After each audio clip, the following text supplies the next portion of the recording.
একটি ফরম্যাট থেকে অবসর। আইপিএলের মাঝেই জানিয়ে দিলেন রশিদ, ভারত সফরে অনিশ্চিত আফগান স্পিনার। আইপিএলে দিল্লি ক্যাপিটালসের বিরুদ্ধে ম্যাচ জেতানো স্পেল করেছেন রশিদ খান। ম্যাচ শেষে নিজের আন্তর্জাতিক ভবিষ্যৎ নিয়ে মুখ খুলেছেন আফগানিস্তানের ক্রিকেটার। দেশের হয়ে আর হয়তো টেস্ট খেলবেন না রশিদ খান। লাল বলের ক্রিকেট থেকে অবসর নিতে পারেন আফগানিস্তানের স্পিনার। বুধবার আইপিএলে দিল্লি ক্যাপিটালসের বিরুদ্ধে ম্যাচ জেতানো স্পেল করেছেন রশিদ।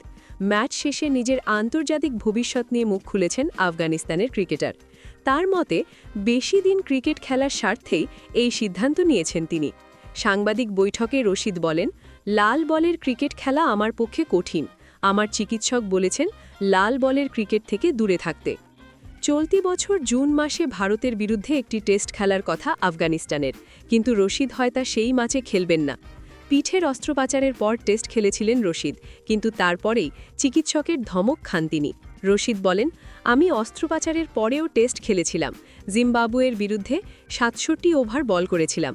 সেটা দেখে চিকিৎসক বলেছিলেন, তুমি কি পাগল হয়ে গিয়েছ? যদি তোমার বেশি দিন ক্রিকেট খেলার ইচ্ছে না থাকে তাহলে টেস্ট খেলো। রশিদ জানিয়েছেন, তার টেস্ট খেলতে ভালো লাগলেও শরীর সেই সুযোগ দিচ্ছে না, ফলে বাধ্য হয়ে সিদ্ধান্ত নিতে হয়েছে তাকে। রশিদ বলেন, ২ ইনিংস মিলিয়ে ৬৭ ওভার বল করেছিলাম, তারপর আবার পিঠে ব্যথা শুরু হয়েছিল।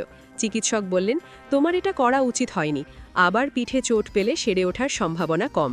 সেই কথা শুনে সিদ্ধান্ত নিই, এবার শুধু সাদা বলের ক্রিকেটই খেলব।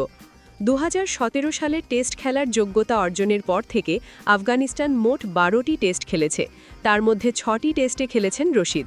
আপাতত ২০২৭ সালের একদিনের বিশ্বকাপ তার লক্ষ্য। রশিদ বলেন, একদিনের ক্রিকেট খেলতেও আমি ভালোবাসি। ৫০ ওভারের ক্রিকেট খেলতে কোনো সমস্যা নেই।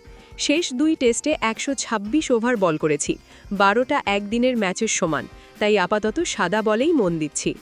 ২ মাস বিরতির পর আইপিএল খেলতে নেমেছেন রশিদ।